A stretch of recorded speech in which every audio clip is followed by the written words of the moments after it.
కుప్పంలో రైతు తిరగబడ్డటువంటి ఉదంతం ఇప్పుడు సంచలనం సృష్టిస్తోంది. కుప్పానికి సంబంధించినటువంటి చంద్రబాబు గారి సొంత ప్రాంతానికి సంబంధించినటువంటి దాంట్లో ఒక ఎయిర్‌పోర్ట్ కట్టాలి. దాని ద్వారా ఏదో విదేశాలకు కూడా అక్కడి నుంచి పంటలు పంపిద్దాం ఇయన్నీ గూడా అనుకున్నారు. అయితే అక్కడున్నటువంటి రైతులు ఎయిర్‌పోర్ట్ కోసం మా భూములు తీసుకోవడానికి వీల్లేదంటూ ఆందోళనకు దిగడం అన్నటువంటిది ఇప్పుడు సంచలనాత్మకమైంది. మాకు సంబంధించినటువంటి భూములు తీయొద్దు అన్నటువంటి పాయింట్‌తో వాళ్ళు రోడ్డెక్కడం అన్నటువంటిది ఇప్పుడు కీలకమైనటువంటి అంశమైంది.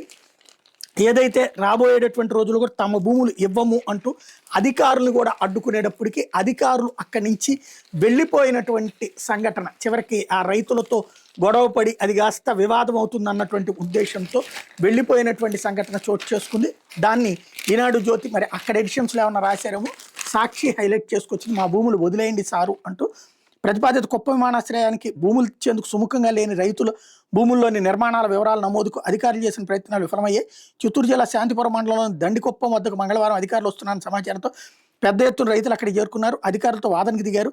రైతులకు నచ్చచెప్పేందుకు రాళ్లబూదుగురు ఎస్ఐ నరేష్, తహసీల్దార్ ప్రకాష్ బాబు, డీటీ శివకుమార్ చర్చలు జరిపారు. తమ భూములు ఇచ్చేందుకు సుముఖంగా లేమని హైకోర్టును ఆశ్రయించినట్టు 44 మంది రైతులు తెలిపారు. కోర్టు ఉత్తర్వు తమ అంగీకారం లేకుండా భూముల్లోకి రావద్దని తేల్చి చెప్పారు. 25 ఏళ్ల క్రితం ట్రైడిల్ సిల్క్ పరిశ్రమ కోసం అమ్మవారిపేట, కిలాకిపోడు రెవెన్యూల్లో లాక్కున్న భూములు, ఇతర పరిశ్రమల కోసం 6 ఏళ్ల క్రితం విజులాపురం, అమ్మవారిపేట రెవెన్యూల్లో తీసుకున్న భూములు కూడా వృధాగానే ఉన్నాయన్నారు.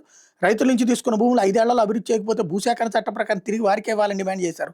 భూముల్లో నిర్మాణాల వివరాలు నమోదు చేసుకోవడానికి మాత్రం వచ్చామని సహకరించాలి అధికారులు కోరిన రైతులు ససేమిరా అన్నారు. కోర్టు వ్యాజ్యంలోని ఆస్తులు ఎవరూ ప్రవేశించరాదని రైతులు తమ పొలాల్లో ఏర్పాటు చేసిన బోర్డులను అధికారులకు చూపించారు. ఇప్పటికే సేకరించిన 2000కు పైగా ఎకరాల విమానాశ్రయం నిర్మించి మిగతా రైతులను ఇబ్బందికి పెట్టకుండా చూడాలని వైఎస్ఆర్సీపీ రాష్ట్ర సంయుక్త కార్యదర్శి చక్రపాణి రెడ్డి అధికారులను కోరారు.